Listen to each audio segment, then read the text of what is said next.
vamos falar um pouco sobre propriedades periódicas. Vamos comparar o raio atômico e a eletronegatividade dos átomos de flúor e do bromo. Vamos começar comparando o raio atômico, o tamanho do átomo. O átomo de flúor, ele encontra-se no segundo período da tabela periódica, enquanto o átomo de bromo encontra-se no quarto período. O que é isso? Isso quer dizer que o flúor tem duas camadas e o bromo quatro camadas. Como o bromo tem mais camadas, ele tem duas camadas a mais, ele é um átomo maior que o átomo de flúor. Então eu posso dizer que quanto maior o número do período, quanto mais camadas o átomo tiver, maior será seu raio. E aí eu posso fazer aquela famosa seta que a gente vê nos livros, indicando que em um grupo, no mesmo grupo, à medida que descemos o grupo, estou aumentando o número de camadas do átomo, nós teremos um raio atômico maior. E a outra propriedade periódica que podemos comparar, pensando no raio, é a eletronegatividade, que é a capacidade que o átomo possui de atrair elétrons, a tendência que o átomo possui a atrair elétrons. Isso terá relação com o raio, porque quanto menor o raio, mais próximo o núcleo, que é rico em prótons, espécies positivas, terá de elétrons da eletrosfera. Então a atração será mais intensa. Nesse caso aqui, comparando o flúor e bromo, o flúor é um átomo menor. Logo, o seu núcleo está mais próximo dos elétrons mais externos, então ele terá maior capacidade de atrair esses elétrons. Eu posso comparar isso para todos os átomos no mesmo grupo. Quanto menos camadas, menor o átomo, maior a eletronegatividade. Aí eu tenho uma seta que fala que a eletronegatividade num grupo ela cresce de baixo para cima. Isso porque quanto mais para cima, menos camadas, menor o raio, maior a eletronegatividade. Resumindo, o nosso flúor, em relação ao bromo, ele tem um menor raio atômico e uma maior eletronegatividade, ou seja, raio atômico e eletronegatividade são propriedades periódicas inversamente proporcionais. Quanto menor raio, maior a eletronegatividade.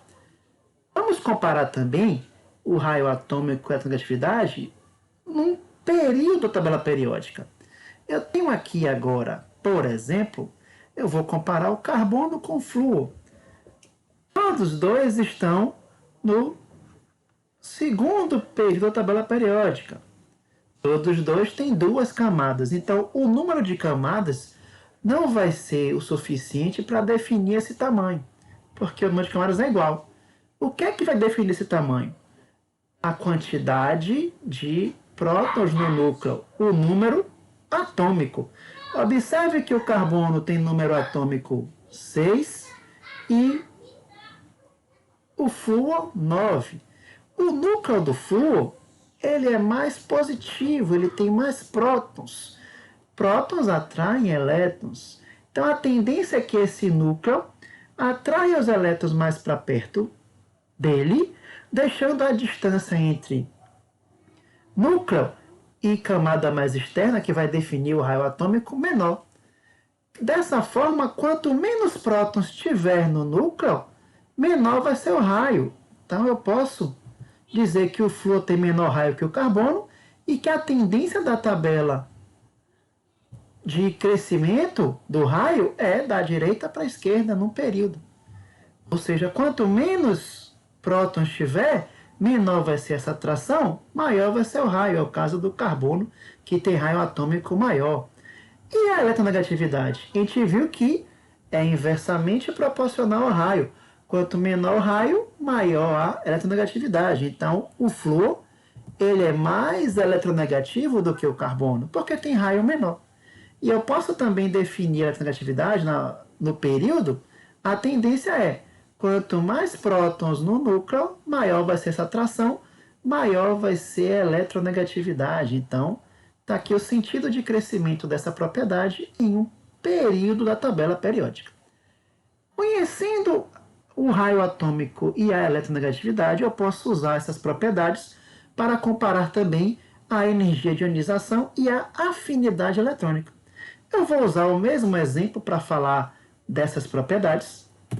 Inicialmente, vamos comparar a energia de ionização do flúor e do carbono, como em função do raio atômico e da eletronegatividade. Ora, já sabemos, já temos a informação de que o raio atômico do flúor é menor e ele é mais eletronegativo. Quem tem maior energia de ionização, flúor ou carbono? Como vamos saber? O que é energia de ionização?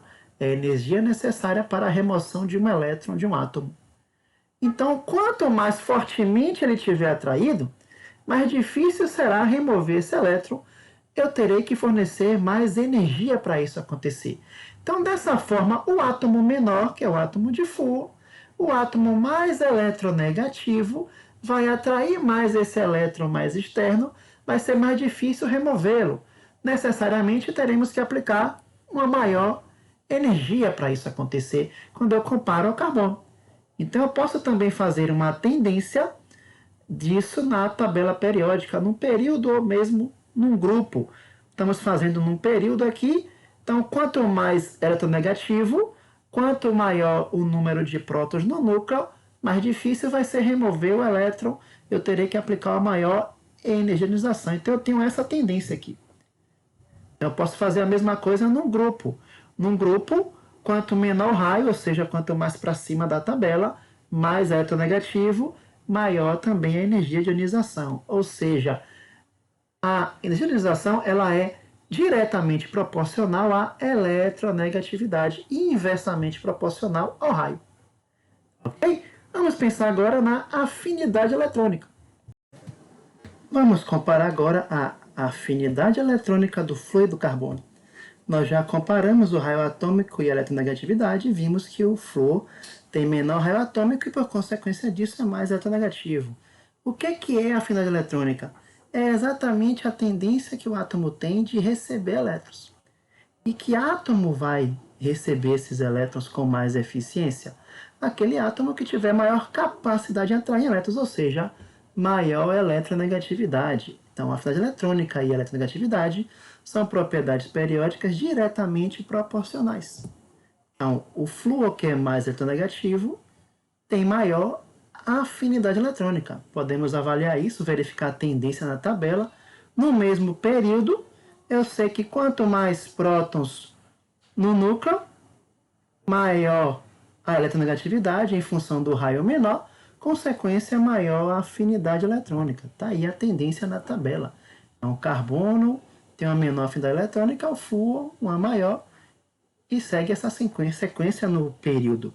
Num grupo eu posso fazer a mesma coisa, né? Quanto mais para cima, quanto menor o número de camadas, quanto menor o raio, mais eletronegativo, maior a afinidade eletrônica. Então a ideia é que você aprenda a fazer as comparações, não apenas decorando as setas, mas entendendo por que as propriedades têm essas características de relação uma e a outra. Tá ok? Então, se você gostou, deixe seu apoio e até a próxima.